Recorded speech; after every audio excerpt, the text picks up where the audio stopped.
Beautiful evening, or afternoon, or morning, depending on where you are on the surface of this planet Earth. It's another exciting meet between us, and should I say, I should have started with Assalamu alaikum wa rahmatullahi ta'ala wa barakatuh, or should I say, hi, good day to you all. The last time we were talking about finding your soulmate. This time around, we are going to be talking about something very interesting, something very important, something very intriguing, something very confusing. So many people just don't know how this thing keeps working out, whether for the good or for the bad, depending on which side of the divide you happen to find yourself fall into. Basically, what I'm trying to talk about is I started talking about it the other time. That is how so many young people are afraid to get married because of the unknown. They don't know what is going to happen. But I just want to make you understand the way the thing works. I mean, at least from my perspective, from the way I look at things, from the way I understand it. And like I keep saying, every time I come to do this, I am trying to give the Islamic perspective of the situation and the way I understand it. It is not an expert opinion, it is not, but it is an experience that I've gone through and which I base all my belief upon, my activities as far as the situation is concerned. I'm talking about getting married, and at one point in time in my life, I was like wondering how this thing happens, how it works. How come somebody who is a bachelor can hardly feed himself for a day? I mean, depending on whether he is working or not.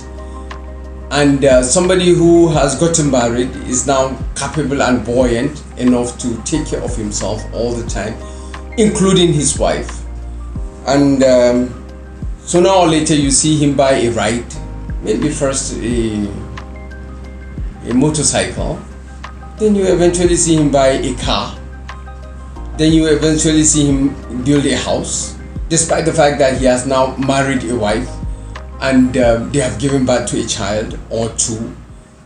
So I used to wonder why so many young people were afraid in the first place of getting married, if it keeps turning out that married people are able to elevate above their former status, And then I asked myself at a point in time that how do I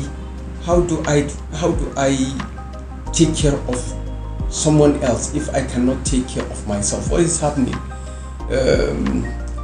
So I try to calculate how much I will need for the whole year, every single day.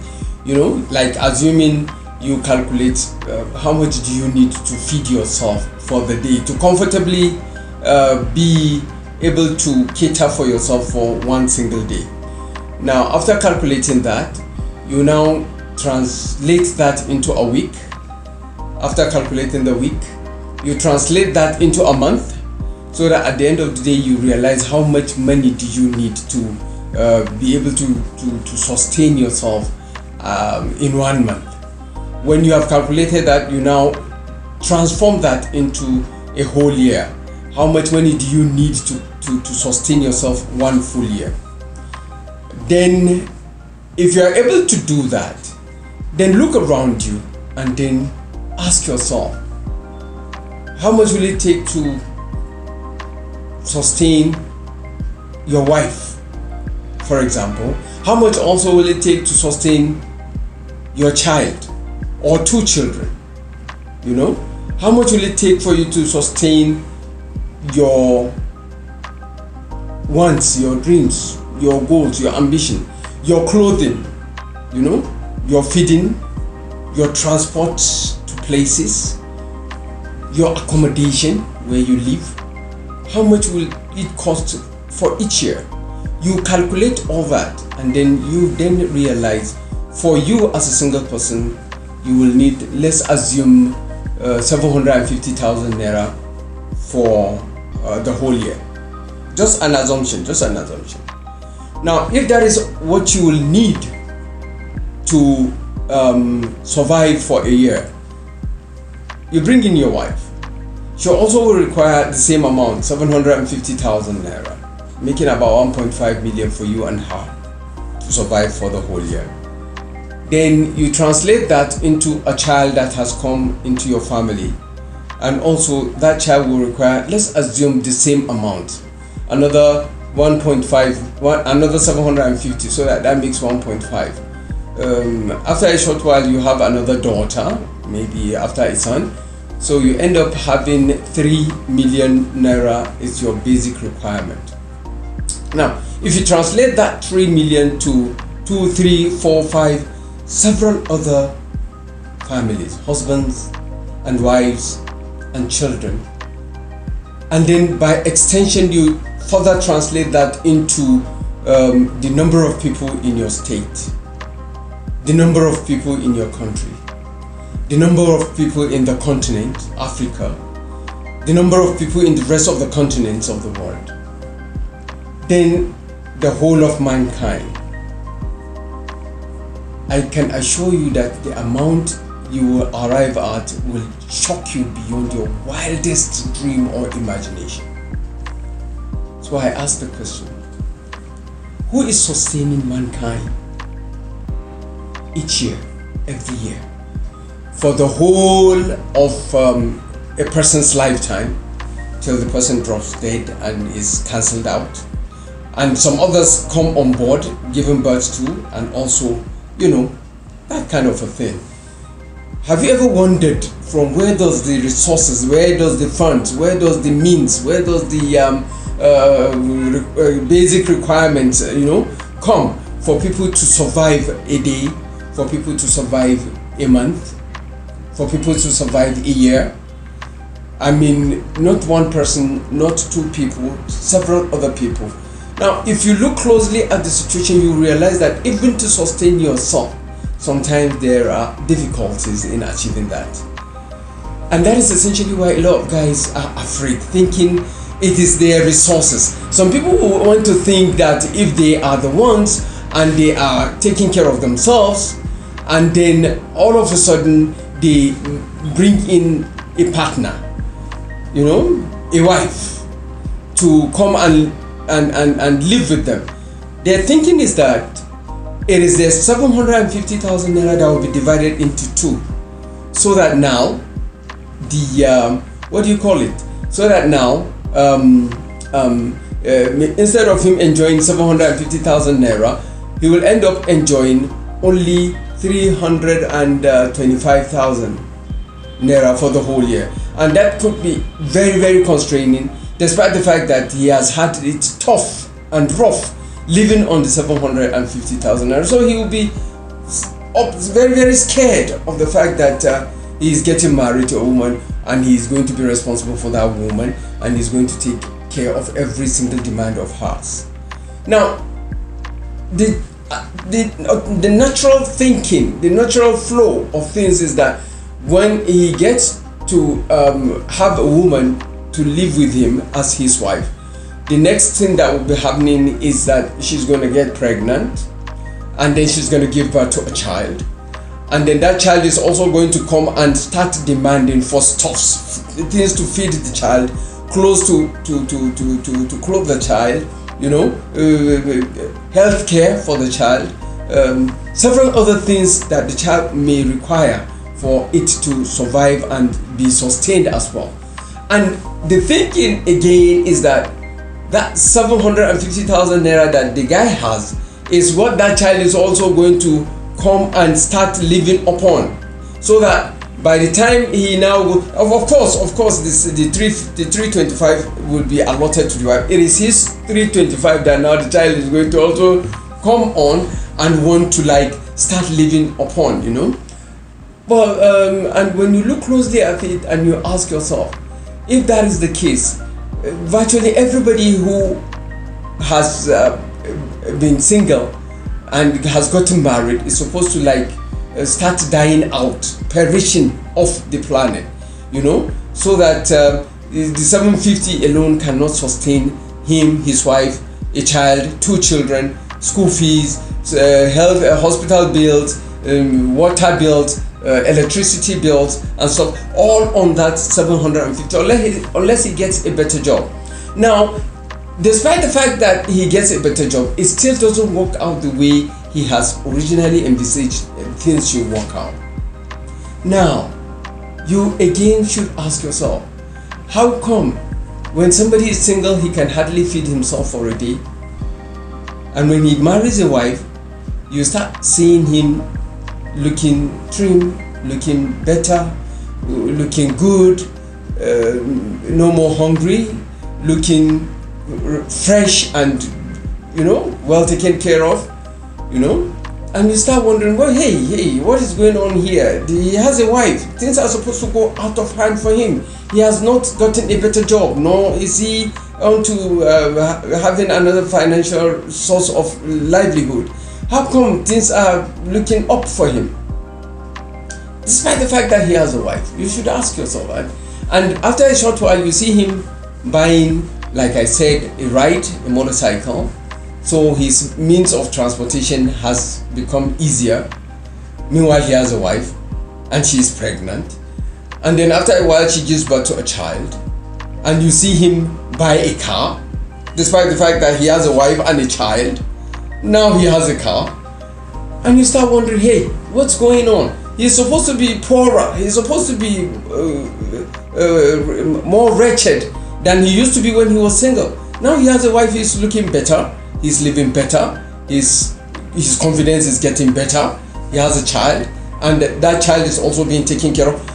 Can it be from the 750,000 naira that guy has all to himself to sustain himself? And on several occasions you see the guy soon having to buy a car, and then changing the car, having to buy a plot of land, despite the fact that he has a wife. Where is all this coming from? Despite the fact that he also has this plot of land, he starts building, and before you know it, he has his own house, he has 2-3 children, he has a wife, he has himself to take care of. Could it all be from that 750,000 naira? I bet you it is not. So what is happening? What is going on? What is the hidden situation that people are not onto? How come that is happening? And how come a lot of guys are not thinking in this direction? Why are they not analyzing it this way? I know a lot of guys will also say, hey, look, every time somebody gets married, for some people, they will be doing well and then they will start doing badly. So what's going on in that direction? Maybe he has a wife and 1 child, and he is doing relatively okay. Then all of a sudden he has another child and things are going from bad to worse. And then if you should try to take on another wife, is he crazy? Does he have that? What is wrong with his mental faculty? Things are getting bad for him, and yet he is getting married to another woman or something like that. So where does it all add up? Now let me tell you, it is our sincere belief as Muslims, anyway, some of us who believe and trust in their Lord and Maker, that there is a verse in the Quran that says, the sustenance, do not kill your children. The sustenance of your children as well as yourselves are from your Lord and Maker. So Allah has informed us that He is the one who sustains us, mankind. And He has also instructed us to get married if we can find the means, alright? So somebody goes on from being a bachelor who can barely feed himself, comfortably 3 times a day, to marrying a wife. After marrying the wife, now she is here and needs to be fed, and all of a sudden he is able to take care of her requirements to be active and alive and prompt and surviving. How does he do that? He can still be on that same amount of salary or same amount of financial means, yet he is able to take care of himself and his wife. She gives birth to a child, and the same thing happens. The child is comfortable and being taken care of.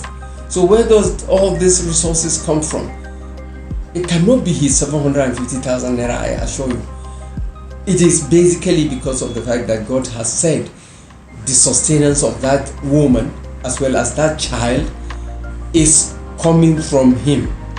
And in doing so, when you marry your wife, rather than your 750,000 naira, her 750,000 naira that God has promised for her sustenance will now be added to your 750,000 naira.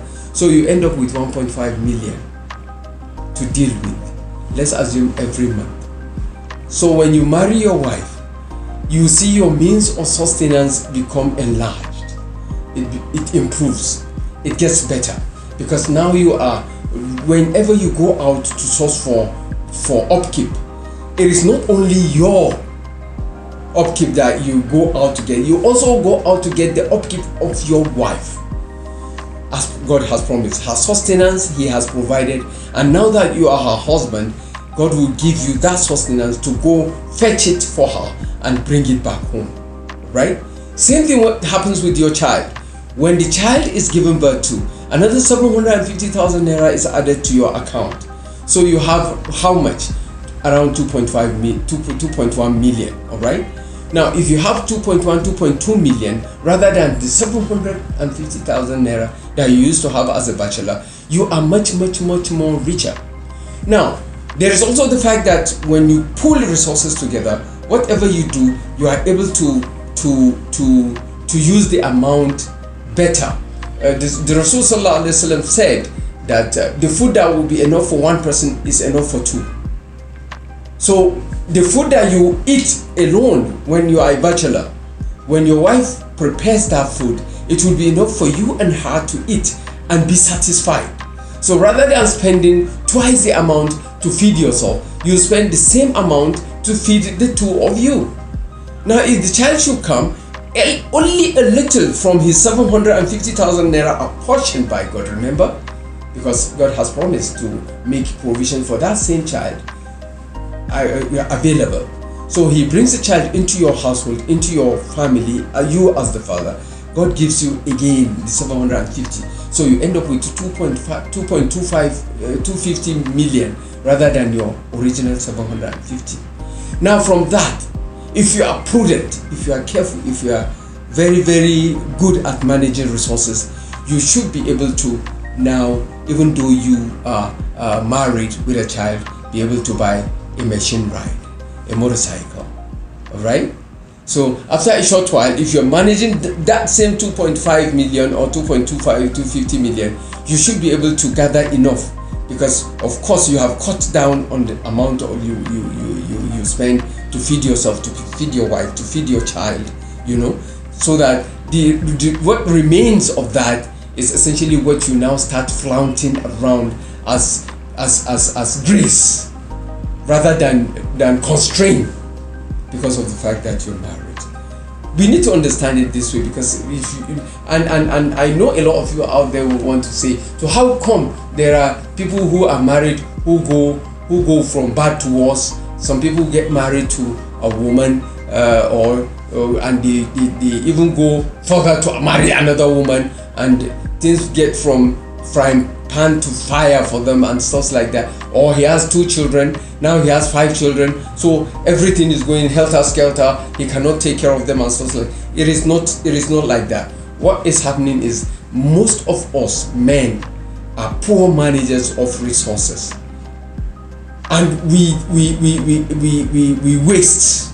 Some of us go having side chicks, some of us go drinking at nightclubs or beer parlors, some of us go doing gambling, some of us go being extravagant in several instances and situations, so that the amount that is supposed to be for your wife's upkeep, for your child's health care, the child is sick, there is a need for you to spend 50,000 naira to take care of the child. Now you have spent that money drinking, or you have given it to a side chick so that you can keep the flame, the fire burning between the two of you. Now the child is sick, that 50,000 naira that you're supposed to take care of the child with is not available. So you now take the amount from your wife and that is supposed to be for your wife's upkeep, and you spend it on the child. And then all of a sudden your wife's demand for her daily upkeep is up and about and facing you. You have spent the money on the child, so you now start looking around for somewhere to find that amount of money to take care of your wife. So it is your fault that you are such a poor manager of resources that is creating all this situation where you see somebody has gotten married and things have gotten from bad to worse for him. If you can be prudent, if you can be very judicial in managing your resources, don't spend more than you should when you should and how, where. Don't increase your demand because you have gotten more money. Don't, instead of you to wear material that will be worth maybe 5,000 naira, I mean including the sewing and everything, you now end up buying a 25,000 naira cap and stuff like that because you see more money around you. At the end of the day, the demand for that 25,000 will come, and you have spent it on a cap, very expensive, or you spent it on a cloth, very expensive, to show off, to tell people, yes, I have arrived, and stuff like that. And that essentially is what crippled most of us men when it comes to getting married and thinking we cannot be able to survive it. That's the tea talk for this session. If you think carefully about it, you will see that, like I said, when you get married, it is not a death sentence. It depends on how you handle your resources. Like I said, it is God's promise. He is going to give you more if you should marry your wife and have a child. He is going to give sustenance for the child. It will be entrusted in your hand. When it is entrusted in your hand, what do you expect? You're supposed to manage it judiciously so that every person's due is given to him as at when due. Good afternoon, good evening, or good morning, depending on where you are. Don't forget to like, comment, subscribe, click on the notification bell and stuff like that. All those things that these guys keep saying about these videos on YouTube. Please do that. I will appreciate the fact. If you want anything that to be discussed, or anything to be highlighted, or you want us to hit on any subject matter as far as marriages are concerned, and the way men and women should relate to marriages, please don't forget to write to us or leave it in the comment section below, and then we'll look at it and we'll address it, God willing. Not that we are that knowledgeable, no, but we'll research and eventually come up with ways out so that we can make the society a better place. My name is Tijani Mohammed Musa. Some call me T to the J. I am the poetic T, and because I do poetry, I like I said, I will bring poetry onto this platform soon, very soon. All right. So before then, let's keep it a date, okay? Like, subscribe, recommend this very tea talk for others so that we can find solution to problems that is disturbing the society as a whole. Right? Good day.